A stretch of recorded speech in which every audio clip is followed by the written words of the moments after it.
Okay, why don't we switch now to talking about race preparation and execution. So, David.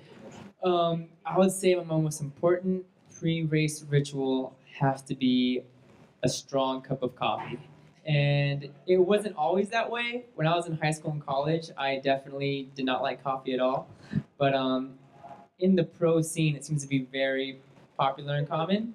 And so I started off drinking coffee with milk and sugar and all this stuff, and eventually moved slowly away from that. I'll never forget the first time I was in a race in Lignano in Italy, and another pro runner, Brie Felnagel, I think she's also from California, was she? Maybe not. Anyways, Washington, never mind. Anyways, she ordered from the bar at the hotel we were at, and it looked good. I was like, hey, whatever she got, can I get that also? And I drank it, and I was like, man, that was like a strong cup of coffee. I'm like, wow, I'm feeling it. I'm ready to go. And we got to the meet, and I was just like really ready to go. And I was like, whoa, like, Brie, what did you get? And she's like, oh, I got a triple shot of espresso.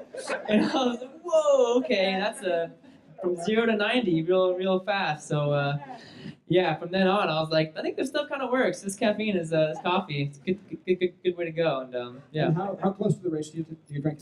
Oh, probably I try to do it about 2 hours to 90 minutes before the race. Okay. And how fast was your first lap in that race?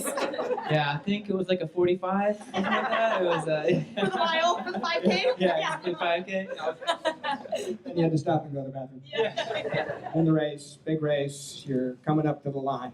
That walk to the line, those thoughts before the gun goes off. I usually just try to imagine how this first lap's gonna go, where I want to be. And also, I try to be very aware of, are we on time? When we go up to the line, is this 10 minutes till we start? Is it 5 minutes? Is it like 30 seconds?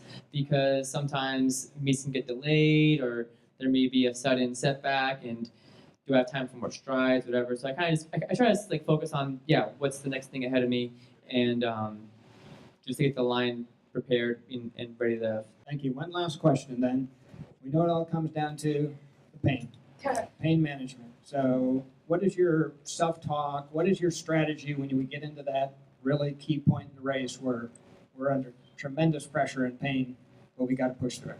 When it comes to pain in races, I've actually found that to not really be that hard to focus through, because the pain we go through in workouts is actually probably much worse, to be honest. I mean, we've done workouts where you're in pain for like 30 minutes, and my race is 3.5, and I'm in pain for maybe a minute and a half of it, 2 minutes. So a lot of times I know it's coming, but I'm very prepared for it, and most of the time I'm just like, okay, this is done some practice. I've done things much harder in practice. So I mean, this is what I signed up to do, like what Lexi's saying, and just try and bring it home, focus on form and what you've done in practice, because a lot of times that could be actually just as good a performance as we've done in races.